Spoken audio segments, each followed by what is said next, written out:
ሰማያት ዘለኻ ብህይወት እግዚአብሔር አምላኸይ ስምካ ይኽበረለይ ስምካ ይኽበረለይ ንዘለዓለም ስምካ ይኽበረለይ ንዘለዓለም ስምካ ይኽበረለይ ንዘለዓለም ስምካ ይኽበረለይ ንዘለዓለም ብሰራርሓኻ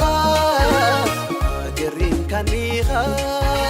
ብተኣምራትካ ኣደኒቕካኒኻ ይግብኣለዩ ኢየሱስ ከኽብረካ ምስጋና ይውሰዶ ጐይታ ንበይንኻ ወእግዚአብሔር ኣምላኸይ ናይ ዘለዓለም ርስተይ ካበልካንናተይ እስውእ ምስጋናይ መደብካ ኣብ ልዕለይ ኩሉ ጊዜ ሰናይ ካብ ኮነ ኣምላኸይ